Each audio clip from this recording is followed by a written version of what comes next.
Hello, everyone, and welcome to the Professionals Podcast. My name is Guy Dawson, and I am your host. And the Professionals Podcast is all about highlighting great professionals, their perspectives on why they do what they do and what professionalism means to them. And I have a very good friend of mine who is the consummate professional, in my opinion. Her name is Nancy Gabriel, and her company is Mediation Around the Table.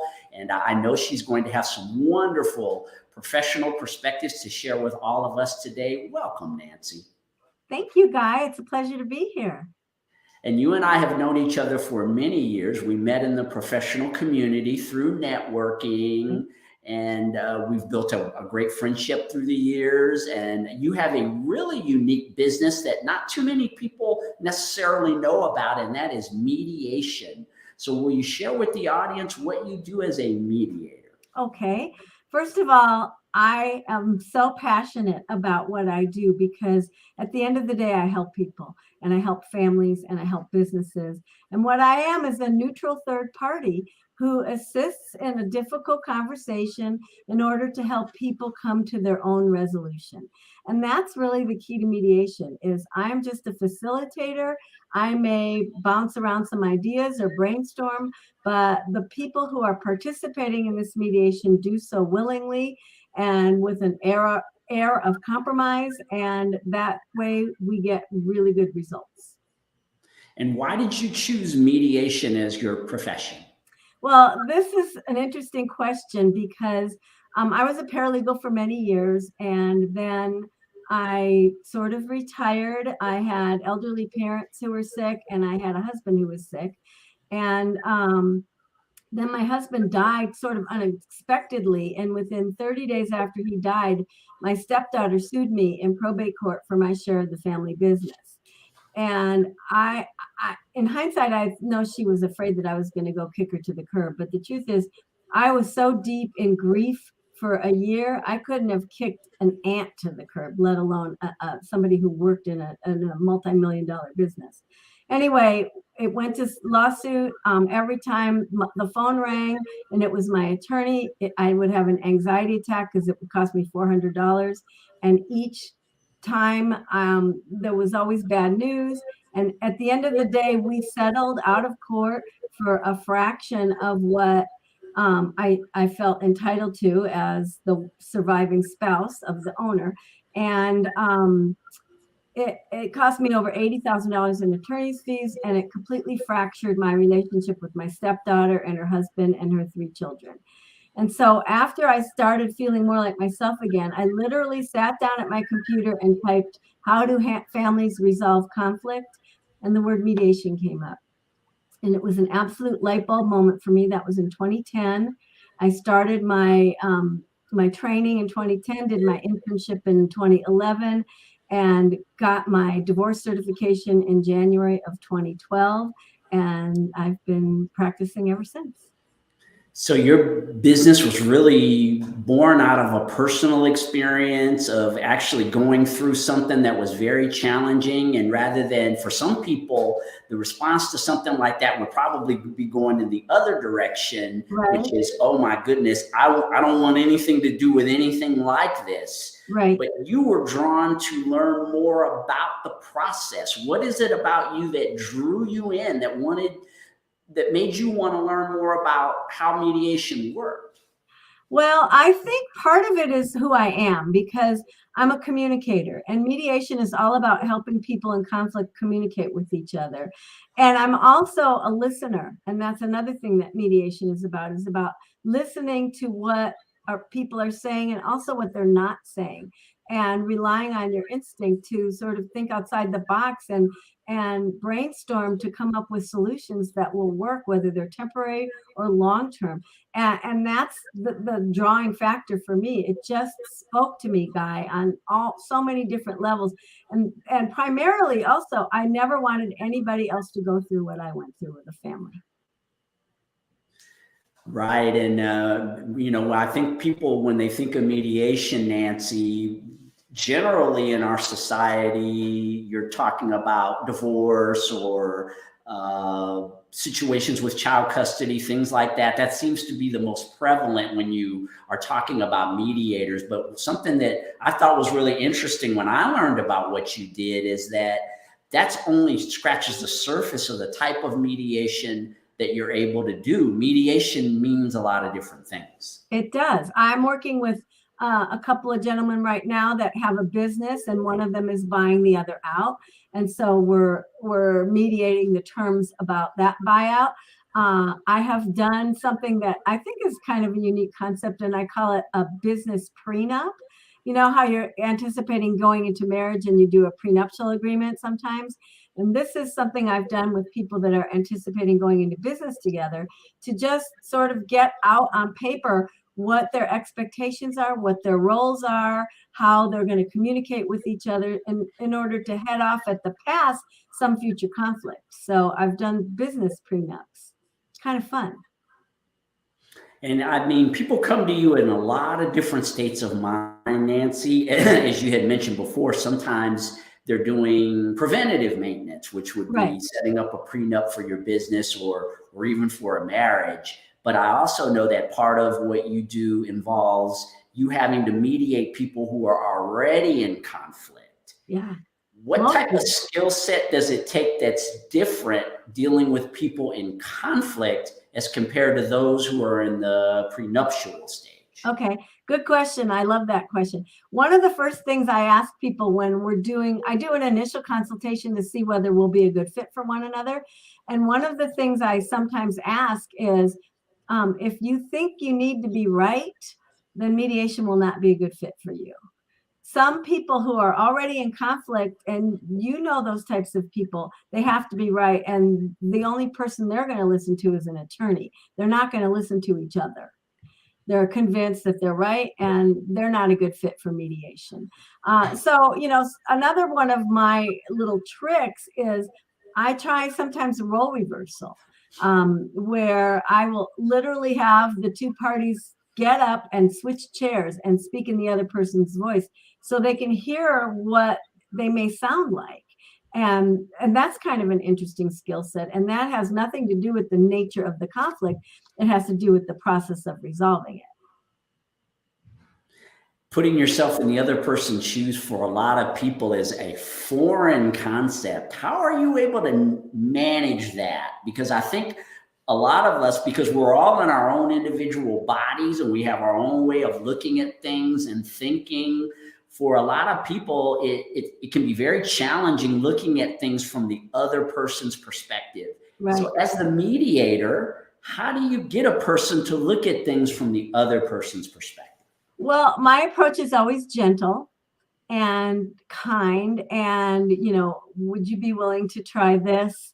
Would you be willing to try that? And sometimes I inject a little bit of humor. Usually I'm the only one who thinks I'm funny, but I at least get a smile. And if it's a family situation, I'll ask at that moment for pictures of their kids. And then they sort of realize that that's their main priority. And I can draw them in that way. And then I don't need to do the role reversal. Every situation is different, Guy. I don't have a template of plan A, plan B, plan C. I more or less listen and then respond. And you have such a knack for this, Nancy. Like I had mentioned, you and I have been friends for many years. And so I know some of your handiwork, and you've talked to me about a lot of these scenarios that you've experienced. Of course, there's always anonymity in the things that you've talked to me about, but you've laid out many scenarios in which you've needed to come in and be a mediator in. And I guess it's a kind of job where it's never boring, right? Because you're dealing with people and communication, and communication is it's an ever evolving thing that people do at varying levels. I mean, some people are very, very good at communication, and some people have real challenges with communication. How are you able to bridge those kinds of gaps in people's levels of expression and communication? Well, sometimes if I can sense that a party is having difficulty communicating, I will put words in their mouth. And sometimes I'll even put the opposite word in just so that they'll argue with me and get at how they're really feeling.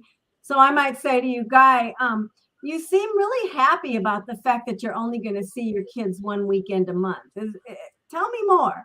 And then you'll go, I'm not happy. I'm upset. I want more time with my kids. And I'll draw it out of you by saying the opposite. It's just another technique. Interesting. And so how do people generally respond with that technique? I get there, and sometimes it takes longer and sometimes it takes shorter, and sometimes they're very impatient with me, but I don't care because it's not about me. It's about them and it's about their lives moving forward. So however I get there, they don't have to like me. This is not about me. It's about their families. And I talk mostly about families because that's the bulk of my practice. But you're right. No two families are the same. No two cases the same. And that's one of the other many things that I love about my job. And of course, being a mediator requires you to be in that position of neutrality that you've been talking about, which as a human being, I would imagine can be very difficult sometimes because we all have our built-in preconceptions of things. We're carrying around baggage, and all of us, of our experiences in life, but you having to detach enough to be able to mediate a situation. How do you set aside some of your own preconceived notions maybe you have about things when you're hearing stories as a mediator and stick to that middle ground?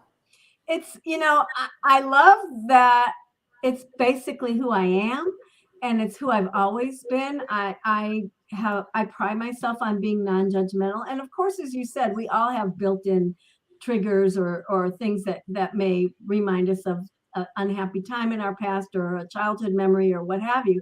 But because I'm assigned to the job of being the neutral third party and I'm being paid for it, I have to put my own stuff away. And sometimes I'll take it out later, and I keep a journal, and that's where it lands. When I go home, if there's something that I'm that's bothering me about my clients or that I can relate to, I write about it instead of internalizing it. I let it go that way.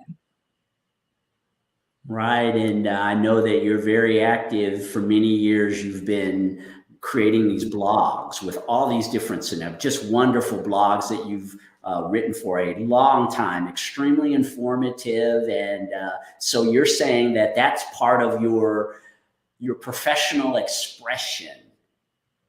Yeah. Is through the writing that you do with the blogs. Right. A nice segue from my journal to my blogs. Yes, I've been writing a weekly blog. It posts every Wednesday morning for more than 7 years. And the topics are far ranging, but they all sort of have a basis in communication and communication skills and how we can be better communicators. I think that's what we need in this world, is a little bit less judgment and a little bit more communicating and listening to understand rather than listening to respond. So that's the focus of my blogs. And they're short. They're all 3-minute reads, less than 500 words. And yes, I vent in my blog sometimes. Sometimes the venting doesn't get published, or it gets toned down a little bit. But turns out I love to write. Who knew? Yeah, you're a fantastic writer, Nancy. And I've been, as I had mentioned, been reading your blogs for many years. Nancy is also a very active member of the Professionals group, and she posts those blogs over here on Facebook. If you want to learn more, go on to the Professionals group, and you can follow the domain up above if you want to read some of her handiwork. And I also know you do those on LinkedIn as well. I know that they're very, very popular on the LinkedIn platform. They start out on my website, and then I share them on my business Facebook page, which is Mediation Around the Table, my personal, and various Facebook groups, depending on the topic. I'm in some support groups for divorce. I'm in some support groups for seniors. I'm in the professionals. And then also, then I share it on LinkedIn, as you said. As a professional in the world of mediation, what represents for you a job well done? Well, when you say the word professional, the word I come back with is integrity. And so if I tell you I'm going to get a draft of your settlement agreement out to you by Friday noon, you're going to get it by Friday noon. I can guarantee that, because that's my professional integrity. It also has to do with being punctual. I return calls right away. I answer emails right away. I get so many people saying, "Thank you for responding so quickly." And I don't know where they're comparing me to, but that's a professional. And I learned that the hard way, or by virtue of the opposite, because I worked for many attorneys in both in LA and here. And the last job I had was managing a law firm. I was there for 10 years. And one of the senior partners had a rule that he would not return a call until the person had left 3 messages. And I was so offended by that. And I just said to myself, I need to handle that. And I would sometimes return the calls for him and just say, "Look, he's in trial. I just want to acknowledge your message." But mostly I filed it away under my own personal integrity folder. And that's how I define professional in mediation. Yes, so many scenarios. Again, being a mediator, dealing with different situations, personalities, resolving conflict. It just seems like a never a dull moment in your industry, right, Nancy? It's true. The very first divorce I ever did, which was in the beginning of 2012, and it was a couple, and they were both, I'm going to do air quotes, dancers in Las Vegas. One was at a gentleman's club and one was at a ladies' club, a husband and wife. And the husband came in with this backpack and paid me my retainer fee in cash, and not singles, but small bills. And I just went, only in Vegas, right? Oh, I love Las Vegas. But I've helped doctors and lawyers and any kind of professional, CPAs, professors, principals, educators. I think people who are enlightened will at least try mediation first, because it's such a more respectful and dignified way to end a relationship. Yes, you help people solve problems. And we are very excited at prconnectionsradio.com to have Nancy bringing her professionalism over to our network in the form of a podcast. And her podcast is going to be called, big surprise, Mediation Around the Table with Nancy Gabriel. Oh, good. I thought you were going to make me come up with a name right now. No, your brand tells it all. Mediation Around the Table is what you're all about, Nancy. Okay. And what does the audience have to look forward to from your great podcast? Well, I think I'm going to take some notes from my blogs and discuss some of the things that I've gotten the most comments and reactions from. And again, they're all communication based and they're all relationship based, but not necessarily spouses. It could be neighbors. It could be, mother and daughter. I've done them all, and I learn from my clients every single day. And so I'm going to take what I've learned about communication and amplify it on the podcast. Yes, I mean, again, with your business being so unique and you being able to share all these different perspectives and to provide a lot of thought-provoking information, that, Nancy, when I approached you and had mentioned that I thought it would be a great fit to bring your podcast to our station, we're all about being thought-provoking. And I really feel that the perspectives that you're going to offer are going to be so thought-provoking, making people take a look at mediation in a different light, and in human relationships, because everything that you do is so tied into, as you had mentioned before, communication, which manifests in human beings developing better relationships. And so I really am looking forward to the perspectives that you're able to offer to help people improve their relationships. I think that that's an important part of what your business does. Exactly. And I tell my prospective clients, I'm not a therapist. I'm not here to help you figure out what went wrong, but thinking points is exactly what I do. I don't inject my opinion. That's not what a mediator does. what I do is I ask questions so that you can come to your own conclusions and maybe rethink something, a habit that you've had for years that is no longer serving you well. And those are the kinds of questions and thought-provoking items that I propose to bring to the podcast.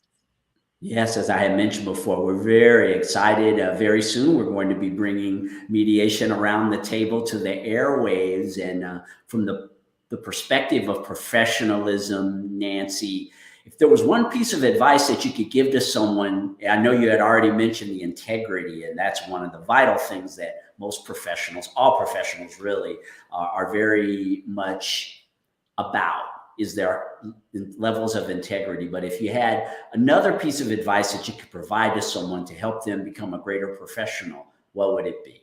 It would be listen more, ask questions, make sure you understand, state back what you just heard them say, because that's a way of validating their position, so they know they've been heard. Not that you agree or disagree, but validate that they have a position and that you listen to it. So I can't emphasize that enough. Be a better listener, and we all can improve our listening skills. Yes, actually, listening is probably the most important tool for communication. I think that most of us, we think that it's about what we say or how we say it, but in reality, your true power as a communicator is in your ability to listen to what the other person has to say.